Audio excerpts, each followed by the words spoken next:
art of giving has proven to be one of the greatest human value. किसी ने ये बहुत खूबसूरत कहा है कि जिंदगी में जो देने की भावना होती है, किसी को मदद करने की भावना होती है, वो किसी भी इंसान के जीवन के मूल्यों का सबसे बड़ा मूल्य है और सबसे बड़ा उसका फायदा इंसान को मिलता है। हमारे गीता में एक चैप्टर नंबर 17 के वर्सेस 20 में एक श्लोक आता है, उसको मैं कोट कर रहा हूं। दातव्यमिति यदांतम दीयते अनुपकारिणे देशे काले चौपात्रे चौतदांतम सात्विकम स्मृतम। इसका मतलब ये है कि एक योग्य व्यक्ति जो जो जो व्यक्ति जिसको जरूरत है, जरूरतमंद है, उसको दिया गया दान सिर्फ इसलिए कि बदले में उचित समय और उचित स्थान पर बगैर कुछ उसका विचार किए हुए, बगैर उसका कुछ फायदा देखे हुए अगर आप उसको दान करते हैं तो ये आपके जीवन का सर्वोच्च मूल्य है। ये गीता में कहा गया है। आज की कहानी इसी पर आधारित है कि जब आपकी देने की इच्छा होती है, आप सेल्फलेसली किसी को कुछ देते हैं तो आपको कुछ सोचने की जरूरत नहीं है। आपके जीवन में अपने आप अच्छी चीजें आने लगती हैं और उसका रिटर्न अपने आप आने लगता है। इसी के साथ एक कहानी है। एक समय की बात है, एक गांव में एक बहुत ही निर्धन व्यक्ति, गरीब व्यक्ति रहता था। वो व्यक्ति इतना गरीब था कि वो अपनी डेली की जो जीवनचर्या होती है उसमें जो उसको जीवन यापन करने के लिए जो भोजन चाहिए था उसकी भी व्यवस्था वो बड़ी मुश्किल से कर पाता था। इससे वो इतना ज्यादा आहत हुआ, परेशान हुआ, वो भगवान के मंदिर में गया। जैसा कि हम यूजुअली करते हैं, अगर हमारे जीवन में कोई संकट आते हैं तो हम अपने इष्ट देव देवता मंदिर पर जा करके उनसे प्रार्थना करते हैं। तो ये भी गया। ये शिव जी का भक्त था, ने भगवान शिव से की आराधना करी, पूजा करी, और पूजा करने के बाद भगवान का से इसने मांगा और संभव भगवान प्रकट हुए और भगवान ने इस व्यक्ति से पूछा, मैं आपकी पूजा से, आपकी तपस्या से प्रसन्न हूं, बताओ आपको क्या चाहिए। तो ये व्यक्ति ने बोला कि भगवान मैं जो है बहुत गरीब हूँ, निर्धन हूँ और मैं बड़ी मुश्किल से मेरा जीवन यापन हो रहा है। मुझे थोड़ा थोड़ा अनाज, थोड़ा थोड़ा खाना मिल जाता है जिससे मेरा पेट भरता नहीं है और मैं डेली जो है थोड़ा ही खा के सो जाता हूँ और परेशान रहता हूँ।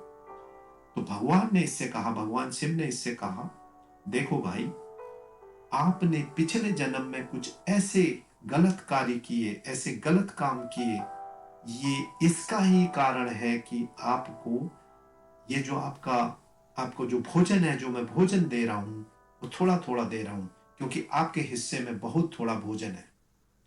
और अगर मैं तुम्हें इसको एक साथ दे दूं तो तुम इसे एक साथ तुरंत ही खा करके बाकी के समय कैसे गुजारोगे, ये मेरी चिंता है। तो ये व्यक्ति ने बोला, भगवान ऐसा है कि मैं डेली थोड़ा थोड़ा खाता हूँ, परेशान रहता हूँ, रात को नींद नहीं आती है, इससे अच्छा है कि आप मेरे हिस्से का सारा अनाज मुझे एक साथ दे दो और मैं जितना दिन भी खाऊंगा उसे खा करके जिंदा रहूंगा, उसके बाद मैं मर भी जाऊं तो इसकी कोई चिंता नहीं।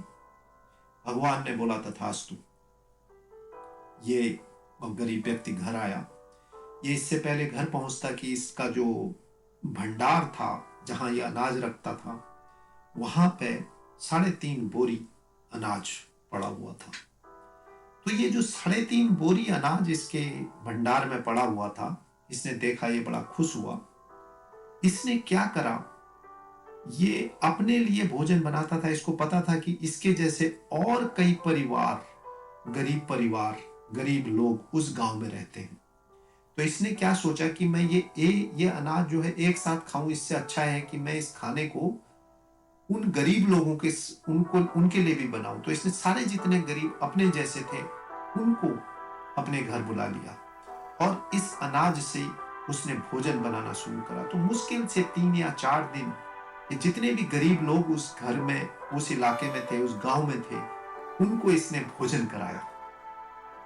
अब देखिए, उसके बाद इसका अनाज खत्म हो गया। लेकिन जब इसने ये भोजन कराना शुरू करा गरीब लोगों को, तो उस इलाके के जो बड़े साहूकार थे, रिच लोग थे, धनी व्यक्ति थे, उन सबको इसके बारे में पता चला।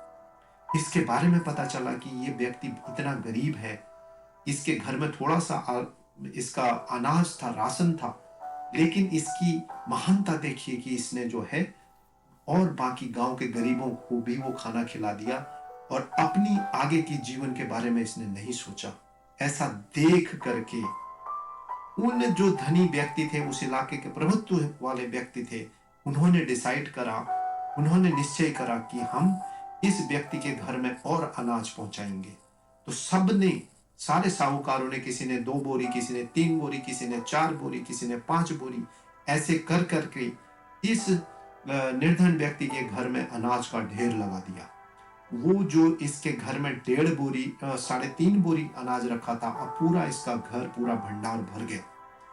और इस पूरे इलाके से, उस गांव के जितने भी लोग थे, जितने गरीब थे, उसके बाद उसका दायरा बढ़ा दिया। दूसरे गांव के लोगों को भी, जो ऐसे गरीब परिवार थे, गरीब लोग थे, उनके लिए खाना बनाकर उन्हें खाना खिलाना शुरू करा। और ऐसा करते करते ये व्यक्ति महान बन गया और इसकी पूरी कहानी पूरे दुनिया में फैल गई, उस इलाके में फैल गई। तो इस कहानी से हमें शिक्षा ये मिलती है, इस व्यक्ति ने बगैर कुछ सोचे अपना 3 बोरी अनाज जो है दूसरों में शेयर करा। तो आप देखिए, जब आप अपने हिस्से का भोजन, अपने हिस्से की कुछ चीजें सेल्फलेसली, बगैर कुछ रिटर्न में लिए हुए किसी के साथ शेयर करते हैं, तो भगवान आपके साथ उसका दुगना नहीं, तिगुना नहीं, 4 गुना नहीं, कम से कम 1000 गुना ज्यादा आपको देता है। ये इस कहानी का सार था। और मैं आप सबसे, और यही हमारा गीता का सार है, मैं आपसे यही निवेदन करता हूं कि आप जितनी हो सके, जितनी श्रद्धा हो सके, और जहां पर हो सके, चाहे आप मंदिर में किसी को देख रहे हैं, चाहे रास्ते में कोई भिखारी आपको दिख रहा है, कोई भूखा व्यक्ति दिख रहा है, अपने घर की अगर एक रोटी से भी आप उस व्यक्ति की मदद करेंगे, तो आपको इस तरह के कई पुण्य मिलेंगे। यही आज की कहानी का सार है। अधिक से अधिक इस मैसेज को शेयर करें, लोगों तक पहुंचाएं इस ज्ञान को, ताकि लोगों को इस कहानी से कुछ मोटिवेशन मिल सके। धन्यवाद।